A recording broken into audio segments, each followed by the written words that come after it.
Well, good morning, everyone, and a happy Friday, January 2nd to you. And, well, I guess I don't have to say good morning. It could be afternoon or evening, wherever you find us. I'm just glad that you found us. Feel free to join in whenever you guys find it a convenient time for you to plug it into your day. Anyhow, I've got my coffee and I've got my Word of God with me, and we're ready to jump in and get started here. We're going to be doing Psalm chapter 90 today and Ecclesiastes chapter 3, and this is actually a devotional that I considered bringing as the first one since it works so well for January 1st, but with the whole manna concept, I thought we would throw that one in first, but Psalm chapter 90 and Ecclesiastes chapter 3 are pretty heavily laden with our timeline and the numbering of our days and how God uses that to help us shape and develop our lives. In Psalm chapter 90, verse 1, it says it's a prayer of Moses, the man of God. Lord, you have been our dwelling place in all generations. Before the mountains were brought forth, or ever you had formed the earth and the world, from everlasting to everlasting, you are God. You return man to dust and say, Return, O children of man. For 1,000 years in your sight are but as yesterday when it is past, or as a watch in the night. I'm going to jump down to verse 8. You have set our iniquities before you, our secret sins in the light of your presence. Now, the front part of this is just absolutely littered with the incommunicable attributes of God. Well, I know that's a big theological term, so let's simplify that down. Incommunicable means that it can't be communicated or can't be transmitted. That's like if I were to say I had a communicable illness, you would understand what I mean. I have that and I could give it to you. Incommunicable means the exact opposite of that. I have it, but I can't give it to you. And these are the things that the Godhead possess that aren't communicated or can't be transmitted to mankind in a way that we can actually grasp it and take it as a part of who we are. That's His omniscience, His omnipotence, and His omnipresence. That means that He is all-knowing, all-powerful, and all-placed, or I am, or in everywhere at all times. And that at all times is what we're dealing with, in that God exists inside of our timeline, yes, but God also exists outside of our timeline, right? I know that's a huge concept, and trust me, I've been thinking on this concept my entire life, and I still don't have a real grasp on who God is and how God works. He's so vast beyond knowing, but I do know that He is from everlasting to everlasting. I do know that He knows us in all places and at all times. And I do know that He is all-loving and all-powerful to make a difference in where we are. And so when we think about the passage of a day, a week, a month, a year, this environment that God has plugged us into, Psalms chapter 90 addresses that. It says, For all our days pass away under your wrath. We bring our years to an end like a sigh.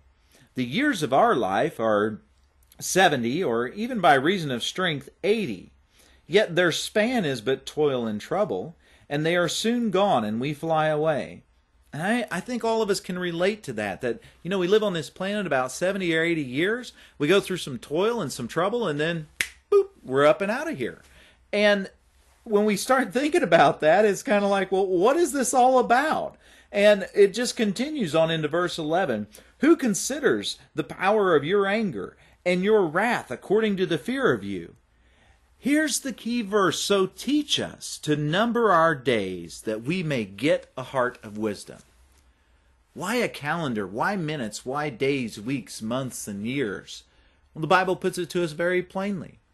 Put yourself to the days and the weeks and the months and the years so that you can get a heart of wisdom, so that you can understand what God has placed you in.